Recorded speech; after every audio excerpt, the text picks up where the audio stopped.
Hola alumnos de séptimo básico, ¿cómo están? Espero que estén súper bien. Bueno, esta semana vamos a ver la democracia ateniense. Los atenienses eran una polis griega. Recuerden que la semana pasada vimos el espacio geográfico de los griegos, ¿ya? Vamos a ver cómo se desarrolló la democracia ateniense, y que tiene relación también con la democracia que tenemos hoy día nosotros en Chile. Bueno, antes de ser una democracia, eh, Atenas pasó por diferentes etapas. Ya fue una monarquía en algún momento. La monarquía significa el gobierno de un rey, ¿ya? Luego de eso existió una aristocracia. La aristocracia corresponde al gobierno de los mejores. Aristo significa los mejores, ¿ya? Y principalmente los que participaban acá en esta aristocracia eran nobles. Luego existió una plutocracia, que es el gobierno de los ricos, los que tienen la mayor cantidad de riqueza en Atenas. Junto con esto, surge también un proceso que se llamó tiranía, que es el gobierno de una sola persona que llega al poder, pero por medios ilícitos, ¿ya? Y uno de los mayores tiranos de Atenas fue Pisístrato. Y finalmente, se llega a la democracia, que significa gobierno de todos o gobierno del pueblo. Y el máximo exponente de la democracia fue Pericles. Veamos, como dije anteriormente, democracia significaba el gobierno de todos o el gobierno del pueblo, porque demos significa pueblo y kratos es pueblo o poder o pueblo, ¿ya? Dentro de los personajes que más destacan acá es este señor que vemos acá, que es Solón, que fue un aristócrata político ateniense. Fue famoso por su honestidad y patriotismo, y formó parte del gobierno de Atenas e introdujo numerosas reformas a Atenas. Y finalmente vamos a llegar a Pericles, que lo vemos acá abajo. Fue un militar, fue un gran orador, aristocrático también, y fue elegido como estratega en la asamblea. Fue un firme defensor del sistema democrático ateniense. Ahora, ¿cómo funcionaba este sistema democrático ateniense? Este sistema funcionaba con distintos funcionarios y con distintas instituciones. Todo parte desde acá abajo, desde los ciudadanos. Los ciudadanos tienen una importante participación. ¿Y quiénes son los que participan? Los ciudadanos que participan son varones. Todos los hombres podían participar. Hombres mayores de 18 años, ¿cierto? Y correspondiente a las tribus territoriales. Veamos cuáles son los funcionarios y las instituciones.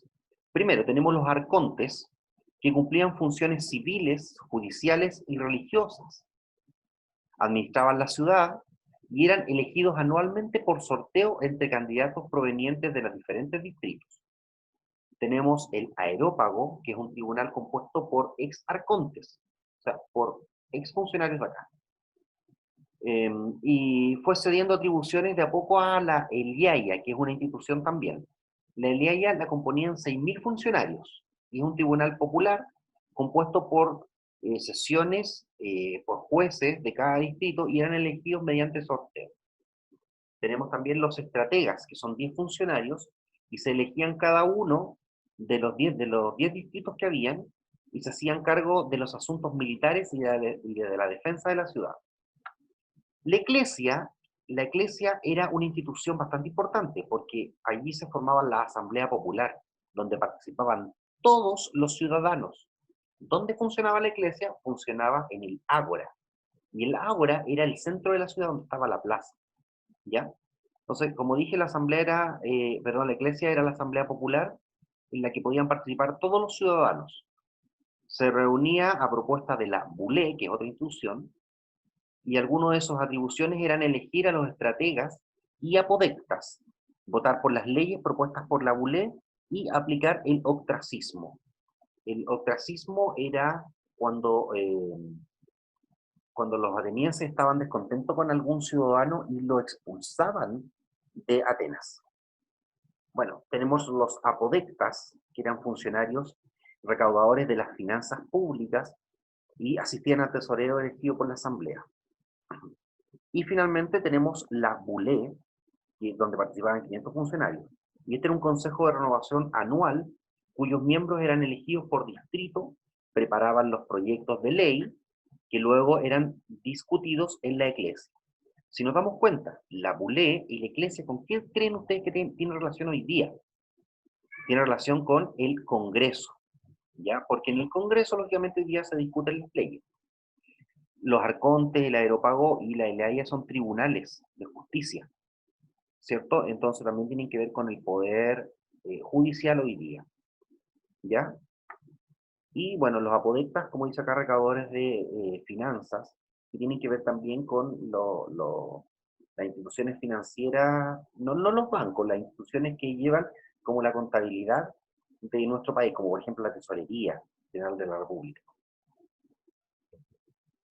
Bueno, la ciudadanía, para ser ciudadano, primero que todo, participaban solamente los hombres, los ciudadanos eran hombres, y eran atenienses que tenían obligaciones militares y además debían pagar impuestos.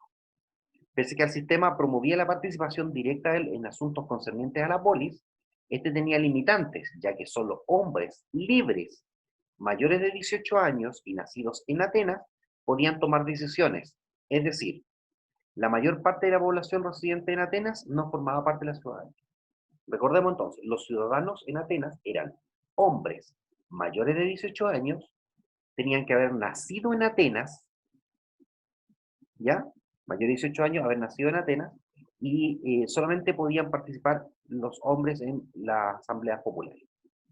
Por otra parte, como medio de proteger al sistema democrático, se creó el ostracismo. Como habíamos dicho anteriormente, en la iglesia se podía votar el ostracismo. Y el ostracismo consistía en la posibilidad de enviar al exilio por 10 años a cualquier sospechoso de atentar contra el orden democrático. Esto se hacía por medio de una votación anual en la iglesia. La iglesia, recuerden, la Asamblea Popular, donde cada ciudadano podía escribir el nombre de quien consideraba pertinente exiliar. Si la mayoría votaba por una persona, esta era obligada a abandonar la polis. Recuerden lo que eran las polis. Las polis eran las ciudades que habían en Grecia, y Atenas era una de estas polis. Veamos acá ahora quiénes eran los ciudadanos. Si ustedes ven acá en la imagen, los ciudadanos eran puros hombres, ¿ya? Hombres, recuerden, hombres, haber nacido en Atenas y mayores de 18 años. Esas eran las características que debían tener los ciudadanos. Y los no ciudadanos, bueno, dijimos que más de la mitad de la población no era ciudadano. Por ejemplo, los que no eran ciudadanos eran los esclavos o libertos. Los libertos eran esclavos que habían tenido la posibilidad de dejar de ser esclavos. Los extranjeros, ¿ya? Eh, que vivían en Atenas no eran ciudadanos, no podían participar en la iglesia. También eran conocidos como metecos. Las mujeres, lógicamente, no eran ciudadanas, no tenían esa categoría, y los niños tampoco podían participar porque, lógicamente, eran personas que no estaban aptas para hacer el servicio militar. Y una de las características para ser ciudadano, aparte de ser hombre, haber nacido en Atenas y ser mayor de edad, era tener participación en el servicio militar o en el ejército. ¿Ya? Vamos a ver la actividad que tienen que resolver esta semana. Súper simple.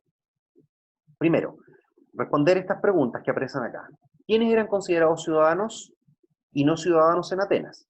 Lo acabamos de ver, así que tienen que estar atentos ahí. Después, la organización política de Atenas favorecía la participación política de los ciudadanos. Fundamenten su respuesta con algún ejemplo concreto. Y para eso ustedes pueden mirar esta parte. ¿Ya? Lógicamente en la guía también hay detalles de la participación ciudadana. La número 3. ¿De qué modo un ateniense que cumpliera con los requisitos para ser ciudadano podía acceder a un cargo político? ¿Ya? Si nos devolvemos aquí, miramos aquí y miramos acá, nos vamos a dar cuenta cómo podemos responder esta pregunta. Y la última actividad dice: complete el siguiente cuadro comparativo entre la democracia ateniense y el sistema democrático chileno, de acuerdo a los indicadores de la tabla. Entonces yo aquí al medio les pongo un indicador, ¿ya? Y ustedes tienen que poner cuáles son los requisitos en Atenas y los requisitos de la democracia de Chile.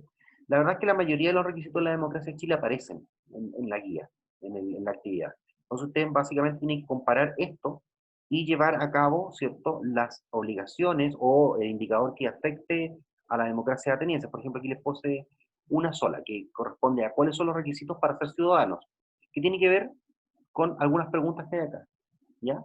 Los requisitos para ser ciudadanos en Atenas y en Chile no son muy distintos, con la diferencia de que en Chile los ciudadanos también son las mujeres. En Atenas solamente los hombres podían ser ciudadanos y acá las mujeres también son ciudadanos. Y así una serie de preguntas que van a ir apareciendo acá, donde yo les doy un indicador de cómo funciona en Chile la democracia y ustedes tienen que compararlo y ver las funciones de la democracia ateniense. ¿Ya, chiquillos? Ya, no olviden enviar esta tarea al correo que está acá abajo, alvaro.carrasco.historia@gmail.com.